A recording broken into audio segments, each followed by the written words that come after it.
მიღებული ინფორმაცია. საქართველოს პირველი ლედი ქუთაისის სამედიცინო ცენტრს ეწვია და სამკურნალო დაწესებულებების მუშაობით დაინტერესდა, როგორც სანდრა რულოსმა აღნიშნა, სექტემბრიდან დაზღვეულთა ახალი ნაკადის დასახვედრად და სრულყოფილი სამედიცინო დახმარების გასაწევად ყველაფერი უნდა გაკეთდეს. სახელმწიფო დაზღვევით 1 სექტემბრიდან კიდევ 900,000-ზე მეტი ადამიანი ისარგებლებს.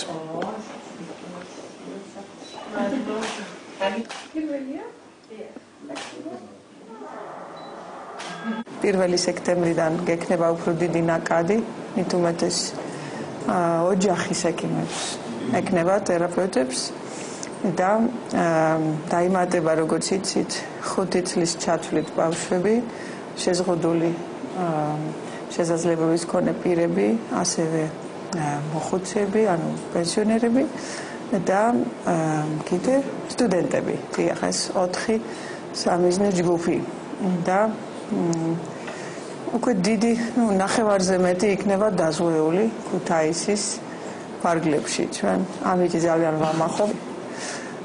ვიცი, რომ აქ ძალიან დიდი ფართო პროფილია, მიხარია, რომ აქ არის ასევე ძალიან ძლიერი ნეონატოლოგია, ინფექციური დაავადებები, ნეიროქირურგია, მით უმეტეს, როგორც თქვენ ამბობთ, ნეიროტრაუმები და ეს, ღმერთმა დაიპაროს, რომ ხალხი აქ მოხდეს, რა თქმა უნდა, მაგრამ მზად არის 4 საოპერაციო დარბაზი. ყველა ადამიანმა, ვინც უკვე აიღო თავისი დაზღვევის პოლისი, დაარეკო სადაზღვევო კომპანიის ხელხაზე, რომელიც მითითებულია ამ პოლისზე, ან მიმართოს უშუალოდ ოჯახის ექიმსა და პირველადი ჯანდაცვის დაწესებულებებს და ჩაეწეროს წინასწარ, იმისთვის, რომ ჩვენ თავიდან ავიცილოთ დიდი რიგები. და რაც მთავარია, სამედიცინო დაწესებულებაში მისვლისას მათ უნდა ჰქონდეთ თან სადაზღვევო პოლისი.